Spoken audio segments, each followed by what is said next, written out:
You got me laughing like I've never been hurt.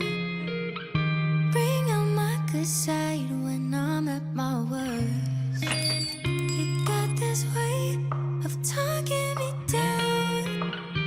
Love when you say, oh, no, it's not hurry. What's the reason feeling so high? Kinda cute, now we're starting our friends. Think about you whenever I'm not talking to you. Kinda scary, that this kinda makes sense. Keeping my cool, I don't know what I do, is now all you. I think I like you. I think I like you. A little too much. 안녕하세요. 저는 감정을 시각 언어로 표현하고 있는 진영 작가라고 합니다. 네, 반갑습니다. 저는 세대에 관련된 그림을 그리고 있는 이동구 작가라고 합니다. 네, 안녕하세요. 저는 사진 매체를 기반으로 작업하고 있는 신안슬이라고 합니다. 네, 저는 이정우 에디터라고 하고요. 현대미술 컨텐츠 만들고 강의도 하고 있습니다. 그리고 최근에 줄 서서 보는 그림의 비밀이라는 책을 출간을 했는데 그 책에서 예술가들의 브랜딩 전략을 좀 주로 다루고 있어요. 그래서 같은 맥락에서 오늘날 우리나라에서 활동하는 젊은 작가님들에게 브랜딩적인 가이드나 조언을 드릴 수 있으면 좋겠다 해서 오늘 이 자리를 마련하게 되었습니다. 반갑습니다. 작가님들이 작품을 소개하고 하는 일들은 좀 많이 있으실 텐데 작가 스스로를 브랜딩하기는 조금 어렵지 않나 그런 이야기들을 좀 편하게 나눠보려고 브랜딩 상담소라는 이름으로 진행해 보도록 하겠습니다. 우선 진영 작가님의 이야기부터 한번 들어볼까 싶어요. 저는 좀 비전공 출신이라 어떻게 전시를 해야 되고 어떻게 미술 시장에 진입해야 되는지 그런 거를 잘 모르다 보니까 최대한 거리로 많이 나갔던 것 같아요. 그림 들고 서울숲에 서 있다던가 아니면 뭐 표구사의 그림을 걸어온다던가 사람들한테 어떻게든 보여주려고 네. 노력하는 것들을 많이 했던 것 같아요. 직접 발로 뛴다. 네. 좋습니다. 그러면 동구 작가님도 혹시 말씀해 주실 수 있을까요? 저는 작가 데뷔를 하고 나서부터는 계속해서 오프라인 전시도 해온 것도 있지만 SNS라는 걸 기반으로 해서 온라인 쪽에다가 힘을 실기도 했었습니다만 남들이 생각하는, 즉 대중이 생각하는 나의 어떤 브랜드 이미지와 내가 지금 행하고 있는 방향성이 일치하고 있는지 어울리는지도 분석이 필요하다고 생각을 해서 여기에 출연을 하게 됐습니다. 좋습니다. 사실 동구 작가님의 인스타그램 컨텐츠는 많이 봤어요. 저희가 그래도 맛파를 한 지 꽤 기간이 돼가지고 네, 맞아요. 네, 최근에도 이제 예술가에게 개인전의 의미란 뭐 네. 이런 릴스도 올려주시고 네네. 콘텐츠 계속 올리시는 거 되게 흥미롭고 재밌다, 열심히 잘 하신다 이런 생각이 들기도 했었는데 또 나름의 고민이 있으셨군요. 맞습니다. 그러면 마지막으로 신한슬 작가님도 부탁드립니다. 저는 사실 성향이 외향적인 편이 아니라서 뭔가 저를 막 드러내지는 못했어요. 그래서 그냥 평범하게 뭐 전시하고 뭐 개인전하고 제가 주로 하는 건 그냥 작업하고 전시하고 작업하고 전시하고 전시를 하게 되면 간간히 그거를 뭐 인스타그램에 올리는 정도? 작업을 보여주는 건 전시를 하면 되는 건데 저를 어떻게 보여줘야 되는지는 좀 어려운 것 같아서 도움이 많이 될 것 같아서 출연했습니다. 좋습니다. 사실 많은 작가님들이 가장 신한슬 작가님이랑 좀 비슷하지 않나 하는 생각이 듭니다. 그래서 제가 작가님들의 인스타그램을 보고 작가님들의 키워드를 좀 뽑아왔는데요. 인스타그램 계정의 키워드. 그래서 일단 진영 작가님은 그냥 전형적인 아티스트 느낌이 있으시고 칭찬입니다. 아니, 칭찬입니다. 네, 그래서 잘 만들어져 가고 있는 아티스트의 느낌이 있고 그리고 동구 작가님은 좀 인스타그램 인플루언서의 느낌이랄까요? 네, 릴스를 활용하시는 방식이라든지 기능을 활용하시는 게 인플루언서 같다라는 느낌을 좀 받았었고요. 그리고 이제 신한슬 작가님은 정말 죄송하지만 비활 계정 느낌이 너무 안 어울리시잖아요. 저도 비활 계정이냐고 많이 얘기 들었었거든요. 그동안에 조금 참고하셨던 레퍼런스라든지 이 작가의 어떤 방식이 되게 멋지더라 같은 것들도 있었을까요? 저는 그 무라카미 다카시 같은 포지션의 작가가 되고 싶다, 한국 네. 안에서. 근데 무라카미 다카시를 레퍼런스로 많이 보면서도 저는 좀 아쉽다고 생각했던 게 네. 뉴진스라는 그룹과 무라카미 다카시라는 작가가 있을 때 저는 무라카미 다카시가 더 큰 비중의 사람인데 보통의 사람들은 뉴진스 할아버지로 기억을 하시더라고요. 그래서 그런 것들을 조금 타파할 수 있으면 더 잘할 수 있는 방향이지 않을까 생각하고 있어요. 대중들한테 읽히는 것보다 조금 더 예술가로서의 키워드에 집중하고 싶으신. 네. 좋습니다. 혹시 동구 작가님은 어떠세요? 전 사실 그렇게 레퍼런스로 삼을 만한 작가가 없는 게 문제점이었어요. 제가 생각하는 좀 롤모델이나 또는 닮고 싶어하는 위치에 있는 작가님들은 이미 유명했기 때문에 그에 맞춰서 팔로워가 늘어난 느낌이지. 근데 제가 일단 그분들의 인지도나 또는 그분들의 위치까지 올라간 이후에 SNS상에서의 인플루언서적인 그런 면모들을 갖추는 건 네. 지금으로서는 좀 쉽지 않을 것 같다는 생각이 들어서 어떻게 해야 되지라는 생각을 많이 하게 되죠, 아무래도. 이미 유명한 작가들의 브랜딩을 참고한다 혹은 마케팅을 참고한다라는 게 말씀 주신 것처럼 사실 그 작가들은 갤러리에서 또 많이 도와주거든요. 그렇죠. 어떤 부분을 고민하고 계신지도 너무 잘 알 것 같은데 마지막으로 신한슬 작가님도 한번 레퍼런스가 있으셨을까요? 제 주변도 저랑 아무래도 성향이 네. 비슷한 사람들이 친구다 보니까 그렇기도 하고 제가 또 사진으로 전공을 했잖아요. 네. 그러다 보니까 이제 주변 작가들도 뭔가를 올리면 막 영상을 만들거나 뭔가 그런 게 아니고 네. 그냥 잘 찍은 좋은 사진 하나 얼마나 저를 막 더 드러내고 제 작업을 드러내야 될지 저를 드러내야 될지 그런 거에 대해서도 참 고민이 많고 확실히 게시물 하나하나에 좀 힘을 주려다 보니까 그런 부분에서 좀 간헐적인 업로드를 하게 되는 것들이 있고 일단 저는 진영 작가님이 언급해주신 무라카미 다카시가 뭐 뉴진스 할아버지라고 이야기할 수도 있기는 하지만 굉장히 브랜딩이 잘 된 작가라고 느꼈어요. 인스타그램을 보면 막 누워서 사진을 찍어서 올려요. 막 안경도 삐뚤어지고 이 상태로 너무 힘들다. 내년에 죽어야겠다. 막 이런 글을 써서 올리는데 엄청 징징대세요. 근데 그런 모습들이 저는 오히려 전문적이고 전략적인 너무나 차가운 자본주의적인 태도랑은 대치되는 그런 모습이어서 이런 식의 브랜딩도 되게 재밌고 매력적이다 이런 생각이 들더라고요. 그리고 본인의 작품이 엄청난 노동 집약적인 작업이라는 걸 또 보여주기도 하고 이렇게 저는 레퍼런스를 많이 삼아두고 내 안에 내 주머니에 많이 담아두면서 하나씩 꺼내서 조합해보는 과정에서 더 좋은 게 나온다고 생각해요. 그래서 이제 이 세 작가님들의 키워드를 하나씩 심층적으로 파헤쳐 나가는 시간을 가져보도록 하겠습니다. 1대1 솔루션에 오신 걸 환영합니다, 작가님. 반갑습니다. 반갑습니다. 저는 이 브랜딩이라고 하는 것이 명확한 키워드를 찾고 그 키워드를 관객에게 잘 전달하는 과정이라고 생각을 하거든요. 그래서 이번 솔루션 시간에는 진영 작가님의 키워드를 찾고 그걸 어떻게 하면 우리가 관객분들한테 잘 전달할 수 있을지 어떤 도구가 효과적일지를 한번 논의해보는 시간을 준비했습니다. 우선 제가 진영 작가님을 뵙기 전에 작가님의 작품만 보고 좀 떠오르는 키워드들을 몇 개 적어왔어요. 그래서 한번 들려드릴 테니까 편하게 말씀해 주시면 좋을 것 같습니다. 저는 밝음과 어둠, 그리고 현대 초상화가라는 키워드를 꼽아왔어요. 정확히는 밝음과 어둠 사이를 포착하는 현대의 초상화가라는 문장을 가지고 왔는데요. 어떠신가요? 좀 정확하게 봐주신 것 같은 게 네. 초반의 작품들은 현대인들이 느끼는 우울감이나 우울함의 원인을 찾아서 네. 이유를 찾아서 그걸 좀 더 밝게 표현하고 싶었던 작업들이라서 그때 시리즈는 이름도 긍정적 우울이라고 지었었는데 네. 이게 어디서 내 우울감이 왔고 내 결핍은 무엇인지 찾아보다 보니까 조금 더 공허하고 허무한 감정에 초점이 많이 가게 돼서 이게 현대인들이 느끼는 우울감의 가장 큰 베이스지 않나라는 걸로 가다 보니까 점차 어두운 걸로 많이 가는 것 같아요.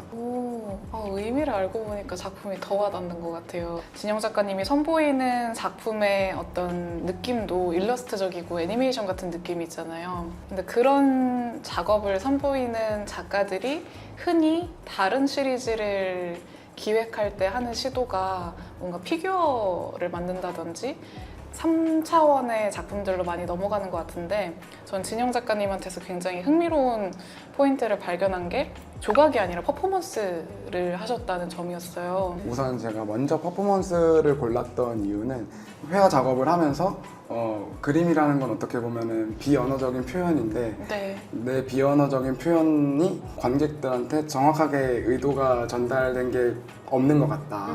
약간의 관종기도 있어서 그게 너무 잘 맞기도 했고 네. 앞으로도 좀 더 퍼포먼스도 그렇고 여러 조형적인 거나 뭐 설치적인 거나 아니면 영상 매체까지도 조금 활용하는 다매체적인 작업을 하고 싶어요. 그래서 그 얘기를 들으면서 되게 퍼포먼스적인 부분을 강조해봐도 좋겠다.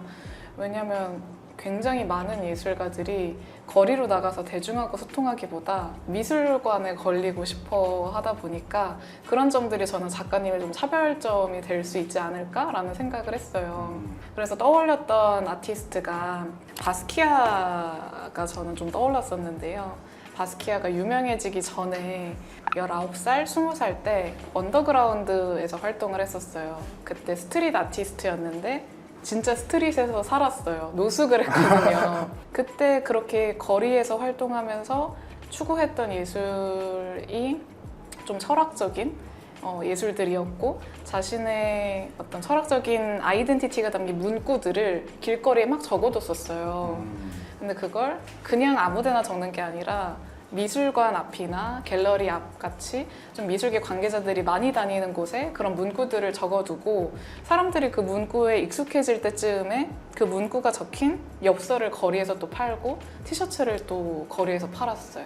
그래서 그런 식으로 자기의 어떤 문장들을 사람들한테 계속 반복적으로 보여주고 상품화해서 판매하고 하면서 자기를 알리기 시작했었거든요. 거리에서부터. 그래서 저는 진영 작가님도 그렇게 거리에서 시작하는 예술을 한번 조금 더 공격적으로 해보셔도 좋지 않을까라는 생각을 하기도 했었고, 이걸 좀 퍼포먼스로서 영상으로 기록해봐도 너무 좋겠다라는 생각을 했어요. 그것을 작가님이 앞서서 결핍을 느끼게 했던 공간에 가서 진행을 해도 너무 좋을 것 같고, 아니면 뭐 그 상징성이 있는 장소로 가서 퍼포먼스를 하거나 하는 식의 이벤트도 진행을 해보면 어떨까 하는 생각이 또 들기도 했습니다. 타인이 바라보는 나의 키워드는 뭔지 그냥 나는 이런 키워드예요 하고 밀고 나가는 건 아니었는지에 대한 생각을 했는데 너무 많은 인사이트를 얻어가는 것 같아요. 내가 어느 방향으로 가야 될지 길라잡이를 잡았다. 그래서 이제 걷는 건 내 몫이니까 제가 한번 잘 보여드리겠습니다. 기대하고 있겠습니다. 감사합니다. 고맙습니다. 그러면 동구 작가님의 솔루션을 또 시작해보도록 하겠습니다. 잘 부탁드립니다. 네. 제가 이제 솔루션 제안 드릴 때 이 브랜딩에 대한 가이드를 짤 때 항상 목표로 하는 게 2가지거든요. 이 작가님의 키워드를 찾고 이 키워드가 잘 전달될 수 있는 방법을 찾는 거예요. 근데 저는 동구 작가님을 오늘 이렇게 만나 뵙기 전에 작가 노트 쓰신 것도 보고 인터뷰하신 것도 보고 막 이것저것 다 찾아봤는데 너무나 놀라웠던 것이 키워드를 할 만한 게 너무 많은 거예요. 그래서 이 키워드를 한번 골라내는 작업을 우리가 먼저 해보면 어떨까 생각을 했어요. 네. 좀 동구 작가님이 생각하시는 작가님의 작품일 수도 있고 네. 혹은 작가님이라는 사람일 수도 있고 떠올렸을 때 생각나는 키워드들을 한번 자유롭게 적어보면 좋을 것 같아요. 2개는 제가 쓸게요. 네, 알겠습니다.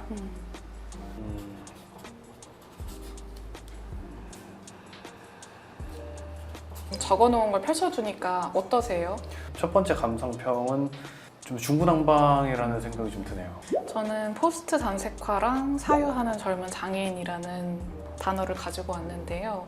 이 포스트 단색화라는 건 대부분 단색화 하시는 작가님들은 좀 나이가 많은 고령의 작가님들이시잖아요. 그런 작가님들이 이미 만들어 놓은 한국 작가들의 이미지를 지금 신진 작가들은 어떻게 뚫고 나가야 되는가에 대한 고민을 좀 많이 하시는 것 같아서 포스트 단색화가 지나가고 난 후에 활동하는 한국 작가들에 대한 고민을 담아서 이 포스트 단색화라는 단어를 가지고 왔고요. 그리고 사유하는 젊은 장인이라는 단어 역시 굉장히 현대 사회에 뭐 작가님도 지금 사회와 비판적인 시선을 키워드로 꼽아주셨지만 사회에 대해서 좀 고민을 많이 하고 사유를 많이 하시는 것 같아서 이 사유란 단어가 작가님한테 꼭 들어가야겠다고 생각을 했었고 장인이라는 키워드는 오늘날의 많은 작가들이 작품의 마감을 좀 신경을 잘 안 쓰거든요. 저는 작품 보러 가면 좀 악취미가 옆면 마감 보는 건데 근데 정말 많은 작가님들이 그걸 놓치고 그래서 그 부분을 챙기는 작가님의 면모도 장인 같다고 생각을 또 했었는데 그 옆면에서 풀어내는 이야기가 오늘날 사회의 이런 다양성에 대한 이야기이니까 또 그냥 단순히 나는 옆면까지 꼼꼼하게 장인 정신을 가지고 신경 썼어요가 아니라 그 안에 담겨있는 이야기들이 되게 많은 거잖아요. 제가 요즘 하고 있는 작업들은 전면과 정면이라는 단어의 차이점을 두고 정면이라는 키워드를 재구성하고 또는 재정의하는 데에 초점을 맞추고 있거든요. 이 시대에서 왜 측면과 밑면과 윗면은 정면이 될 수 없는가에 대한 생각을 하게 됐어요. 그것들이 우리가 흔히들 말하는 서브컬처가 될 수도 있겠죠. 조금은 찬밥 신세로 여겨졌던 옆면이나 위아랫면에다가 배치를 하면서 여기서 피지컬적으로, 조형적으로 다양성이라는 키워드를 설득력 있게 표현하는 게 제가 가지고 있는 작업의 방식이거든요. 와, 작품이 가지고 있는 의미가 생각보다 더 다채로웠네요. 근데 이게 작품으로서만 전달돼도 너무 좋겠지만 다른 매체나 방식을 통해서도 전달될 수 있을 것 같다는 생각이 들거든요. 네, 저는 사실 좀 제안드리고 싶었던 건 말이었어요. 저는 오늘날에 이렇게 동시대 사회를 깊게 사유하고 고민하는 작가들도 많이 없다고 또 느끼고 있어서 이런 작가의 사유를 좀 빠르게 나도 소비해보고 싶다는 생각이 들어서 팟캐스트 같은 거 혹시 하신 적이 있으신가? 이런 생각 했었거든요. 팟캐스트라는 게 좀 시리즈성이 있고 연속적이고 그리고 주제도 나의 얘기로 끝나는 게 아니라 뭐 사회 얘기를 하게 되고 보편적인 진리에 대한 얘기를 하게 되다 보면 부담스러울 수 있는데 저는 그래서 또 생각했던 게 스탠드업 코미디 어떤 포맷을 이용한 네. 컨텐츠를 만들어 보셔도 되게 재밌겠다는 생각을 했어요. 결국에 정보를 전달하는 거는 제가 아니라 누가 해도 할 수 있잖아요. 네, 그렇죠. 얼마든지 대체될 수 있는 건데 내 생각을 얘기하는 건 나밖에 할 수 없는 거기 때문에 계속해서 살아남으려면 결국에는 내 생각을 잘 전달하는 연습을 해야 된다고 또 생각을 했어요. 예술가라면 특히나 그림으로 이야기를 전달하는 화가이자 좀 동시대에 대한 사유를 해야 되는 현대미술 작가라면 그런 것들이 더 필요할 것 같아서 맞습니다. 하나 궁금한 게 있는데 그렇게 됐을 때 작가로서 이미지 소비가 너무 과해지진 않을까요? 일단 해봐도 괜찮지 않을까라는 생각이 드는 게 그런 식의 어떤 브랜드 마케팅을 했던 작가가 지금 또 떠올랐어요. 그레이슨 페리라는 작가인데 그분은 이성애자인데 동시에 여장 남자이시기도 네. 하고 도자기 작업과 테피스트리 작업을 하세요. 동시에 이제 미술계에 대한 신랄한 비판을 팟캐스트에서 엄청 많이 이야기를 하거든요. 그리고 평론도 적극적으로 하고 전시 큐레이터로도 활동을 해요. 강연자이기도 하면서 막 테드 강연하고 그래요. 그래서 그런 작가들이 뭐 이미지 소비가 된다고도 볼 수 있겠지만 오히려 범접할 수 없는 강력한 자기 영역을 구축하는 것이기도 하다는 생각이 들어서 그래서 저는 이런 방향성도 생각해 봄직하지 않을까 정도로 말씀드리고 싶어요. 그래서 저희가 이렇게 키워드를 8개에서 2개로 줄여봤는데요. 네. 이 키워드들이 동구 작가님의 작품을 앞으로 관객들한테 전함에 있어서 좀 잘 반짝반짝거렸으면 좋겠어요. 어떻게 보면 흩뿌려 놓은 그런 방향성들을 좀 잘 갈무리할 수 있을지에 대해서 고민을 하던 와중에 네. 명료하게 그래도 어느 정도는 화각이 좁혀진 게 아닐까라는 생각이 듭니다. 아마 이런 내용들 방금 이 두 개의 키워드와 그다음에 저한테 제안 주셨던 이런 방향성을 가지고 아마 컨텐츠를 좀 공격적으로 제작을 해나가지 않을까 생각이 듭니다. 좋아요 많이 누를게요. 감사합니다. 고맙습니다. 저는 신한슬 작가님의 작가 노트랑 작업들 하신 거를 쭉 보고 왔어요. 그러면서 몇 가지 좀 브랜딩 키워드들을 제가 떠올려 보기도 했었는데요. 크게 두 가지입니다. 첫 번째 거는 감각을 추상화하는 예술가라는 키워드예요. 작가 노트에서 제가 따온 단어들이고, 또 다른 키워드는 아까 전에 쉬는 시간에 우연히 얘기를 또 들었는데, 제가 오늘 촬영하면서 여기 있는 카메라들 보시면 어떤 기종인지 다 아시냐고 여쭤봤잖아요. 사진 작가시니까. 근데 저는 카메라 가지고 작업 안 한다 라고 이야기를 해주신 게 너무 흥미로웠어요. 그래서 카메라를 쓰지 않는 사진 작가라는 키워드도 가지고 와봤습니다. 되게 재밌는 키워드인 것 같아요. 저는 작가님의 어떤 SNS를 보면서 궁금했던 점이, 가장 사진 친화적인 SNS인 인스타그램에 게시물을 거의 안 올리시는 거예요. 그래서 어떤 이유일까 이런 게 좀 궁금했었어요. 사진 친화적이긴 한데 제가 사진을 찍어서 뭔가를 만드는 게 아니잖아요. 네. 그러다 보니까 이거를 사실 뭐 어떻게 포스팅을 해야 될지도 모르겠어요. 그런 것도 있고, 워낙 또 제 주변 지인들 자체가 저 성향이 비슷해서 그런지 다들 그냥 담백하게 전시를 하면 전시 전경 올리고 뭐 전시합니다 소위 전하고 포스터 올리고 그 정도만 하시는 분들이 굉장히 많거든요. 그런 걸 계속 쭉 보다 보니까 네. 이게 또 나를 너무 과하게 드러내면 이게 뭔가 좀 진정성이 없어지나? 약간 좀 그런 생각도 하기도 하고, 그래서 사실 사진을 하긴 하는데 네. 뭐 이거를 어떻게 포스팅을 하고 뭐 브랜딩을 하고 꾸려나가야 되는지에 대해서는 잘 모르겠어요. 계속 지금도 그렇고. 저도 사실 이런 포스팅에 되게 부담을 많이 느끼는 스타일이거든요. 포스팅 하는 것 자체도 사진도 예쁘게 골라야 될 것 같고 글도 잘 써야 될 것 같고 이러다 보니까 너무 이 컨텐츠를 만드는데 내가 부담감과 스트레스를 느껴서 안 올리고 싶어지는 거예요. 그리고 또 여기에 더해서 말씀 주신 것처럼 나 너무 내 자랑하나? 이런 생각이 좀 들어가지고 그것도 못하겠고 이래저래 그냥 하기가 너무 싫었어요, 인스타그램을. 그러면서 제가 조금 선택한 방법은 내가 쓸 수 있는 노력의 한 70~80%만 써서 일단 해본다는 거예요. 뭔가 완벽주의에 대한 부담이나 압박이 있는 경우가 있잖아요. 앞서서 신한슬 작가님 작가노트랑 인터뷰한 걸 봤을 때도 뭔가 내가 게으르다 라든지 완벽함을 추구하려고 하시는 그런 성향 같은 게 조금 느껴져서.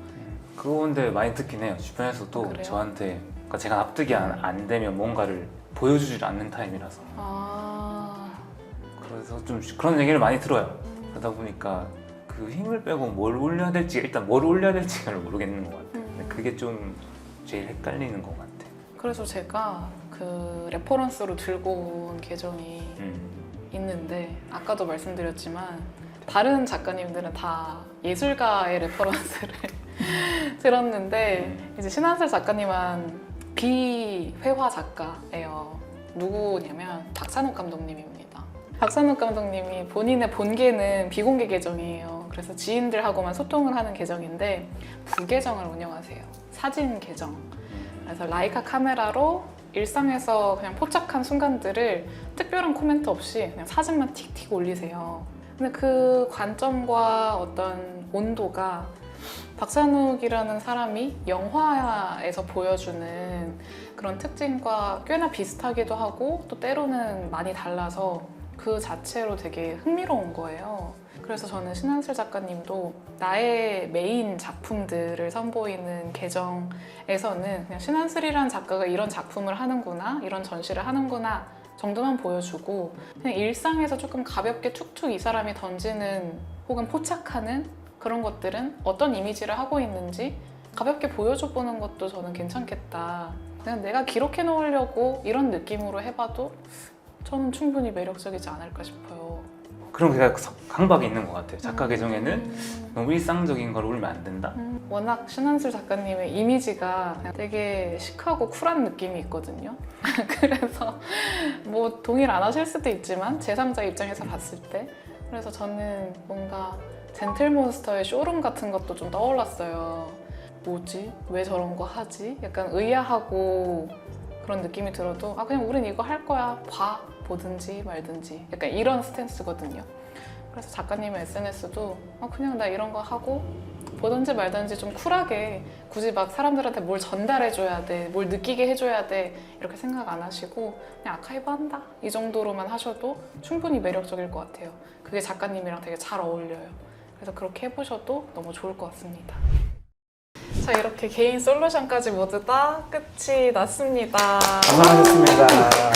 고생하셨습니다. 고생하셨습니다. 이렇게 쭉 이야기를 나눠봤는데 세 분의 작가님 다들 어떠셨는지 한번 소감을 들어볼까 해요. 신한슬 작가님부터 한번 소감을 역순으로 가겠습니다. 우선 좀 다양한 작가들이랑 얘기를 해봤을 때 비슷한 고민을 하고 있는 것 같아서 저도 좋았고 그리고 좀 말씀 주신 것들 그런 거 충분히 공감되고 약간 방향성을 조금 찾아서 나아갈 수 있을 것 같아서 좀 도움이 많이 됐던 것 같아요. 네. 다행입니다. 그래서 좀 그렇게 나아가 보려고 좀 노력을 해보려고 합니다. 이제 비활성 푸시나요? 안 그래도 오늘 게시물 하나 올리기라고 하시더라고요. 오늘 바로 보고 있겠습니다. 내가 원하는 곳과 내가 지금 노력하는 방향성이 맞는지 그거에 대한 일종의 컨펌 또는 피드백이 필요했었는데 오늘 저희가 했던 게 가장 중요한 게 속가내기였잖아요. 앞으로는 좀 그래도 다른 곳에 들어가던 노력들을 조금은 덜 하고 하나에만 집중할 수 있게 될 것 같아서 좀 개운한 마음으로 집에 가게 됐습니다. 너무 좋습니다. 청년 작가로 살면서 네. 뭔가 내가 다른 작가들하고 어떤 차별점이 있는지에 대해서 객관화가 필요했는데 오늘 들으면서 내가 다른 분들한테는 이렇게 보여지고 있겠구나 내가 다른 사람들과의 차별점은 이거겠구나를 알 수 있어서 퍼스널 브랜딩이라는 게 참 중요하구나 좀 느낀 것 같고 거기서 이제 차별점은 차별점인데 그 차별점이 강점으로 되는 거는 이제 제 몫이니까 오늘 네. 들은 거 집에 가서 다이어리도 적고 잘 준비해서 보여드리겠습니다. 좋습니다. 감사합니다. 사실 이 브랜딩이라는 것이 저는 이미 작가님들이 작품을 통해서 보여줬던 것을 또 언어로서 다시 그냥 발견하고 이걸 어떻게 전달하면 좋을지를 마찬가지로 작품 안에서 또 찾는 거라고 생각해요. 네, 오늘 이렇게 진영 작가님과 이동구 작가님 그리고 신한슬 작가님과 함께 브랜딩 컨설팅 상담소를 운영해 보았는데요. 이번 영상을 계기로 많은 분들이 작품뿐만 아니라 나를 알리는 기쁨까지 찾아가셨으면 좋겠습니다. 오늘의 상담소 여기서 문 닫겠습니다. 안녕. 구독! 좋아요. 알림 설정. 안녕! 이건 제가 출간한 책이에요. 줄 서서 보는 그림의 비밀이라는 책이고 예술가들이 자기 이름을 알리고 작품 세계를 정립함에 있어서 그냥 예술가로서 진득하게 고민만 해서 만드는 게 아니라 좀 브랜딩적인, 마케팅적인 전략을 추구했다라는 것을 다룬 책입니다. 그래서 예술가 분들, 이제 시작하는 내 이름을 알리는 분들이 좀 도움이 될 만한 내용들을 열심히 뿌렸습니다. 그래서 이 책을 제가 작가님들한테 한 권씩 좀 선물을 해드릴까 하는. 부감성 레포터 써. 감사합니다. 정말 잘 읽겠습니다. 네. 저한테 꼭 필요한 책입니다. 오늘 상담 수업 이후에 이제 나머지 수업은 이 책을 통해서 다시 안 보고 싶어 하시는 것 같은데. 혹시 제일 좋아하시는 부분이 있으신가요? 저는 뒷샹을 제일 좋아하고요.